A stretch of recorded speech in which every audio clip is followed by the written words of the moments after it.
Good afternoon. I am Siddharth Sharma from Arya College of Engineering IT from Department of Mechanical Engineering. I am presenting dimensional analysis for force convection. In this lecture, we will cover what do you mean by dimensional analysis, method of dimensional analysis, Buckingham Pi theorem, dimensional analysis for a force convection. Now, dimensional analysis.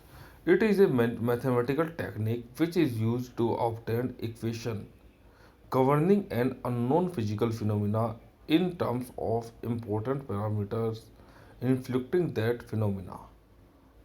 Dimensional analysis for free and forced convection involves following steps. First of all, determination of parameters oblique variable affecting convective heat transfer coefficient. Then, writing influencing parameter in terms of fundamental units, that is mass, length, time and temperature. Then development of mathematical expression for convective heat transfer coefficient in terms of fundamental units by principle of dimensional homogeneity. Grouping of all influencing parameters into non-dimensional member. These are the methods of dimensional analysis. There are two type of method. First one is Rayleigh method and second one is Buckingham Pi theorem. However, in application of dimension analysis for determining convective heat transfer coefficient for free and forced convection, Rayleigh method will not be used as it has certain limitations that can be overcome by using Buckingham Pi method. So we will discuss what is Buckingham Pi theorem. In the Rayleigh method, the dimensional analysis solution become more and more cumbersome and laborious if number of influencing variables become more than the fundamental units, that is m, l, t and theta involved in the physical phenomena. The use of Buckingham's pi theorem method enables to overcome the limitations and states that if there are n variables, that whether it is dependent or independent in a physical phenomena, and if these variables contain m number of fundamental dimensions, then the variables are arranged into n minus m dimensionless terms that are called pi term.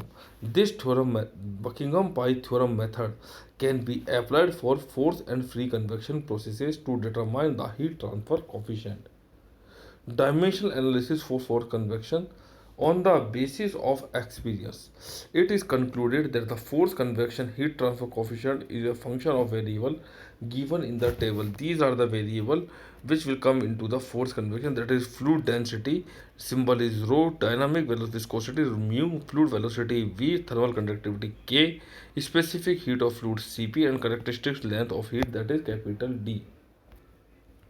Therefore, convective heat transfer coefficient is based on f h is equal to function of rho mu v k Cp into D, or we can see f is equal to h rho mu v k Cp D is equal to 0. Then total number of variable n is equal to 7, that is h rho mu v k Cp or D, and number of fundamental m, l, t and theta, that is 4. So according to Buckingham pi theorem, number of pi terms are 7 minus 4, that is equal to 3. So we will find function of pi 1, pi 2 and pi 3. Each pi term in terms of repeating variable and one another variable. Number of repeating variables should be equal to number of fundamental units. These are the some steps which we will follow for finding the pi terms. The following variables are selected: dynamic viscosity mu having fundamental dimension m, l minus 1, t minus 1. Thermal conductivity, that is k, having fundamental dimension m, l, t minus 3, t ratio minus 3, theta ratio minus 1. Fluid viscosity v, l, t ratio minus 1. And characteristic length, that is d, and length having l, fundamental dimensions is capital L. Each pi term as expressed as first one is pi 1 is equal to mu ratio A, k ratio B, V ratio C, D ratio small d and H. By writing their fundamental dimensions and by comparing the power of m, l, t and theta, we will get the B is equal to minus 1 after solving the equations on the board. By substituting the value of B, we will get A is equal to 0. By substituting the value of A and B in the previous equation, that is equation 7, we will get C is equal to 0.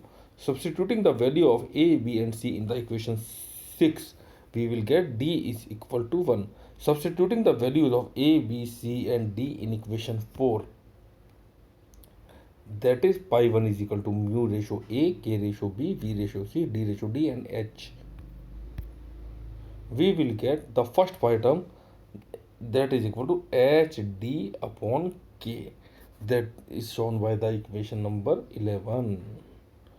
Similarly, we will find the pi terms pi 2 and pi 3. Pi 2 is equal to mu ratio A, K ratio B, V ratio D and rho. After putting dimensions and by solving A, B and C, we will get the second pi term, that is rho V D upon mu, that is given by equation 19.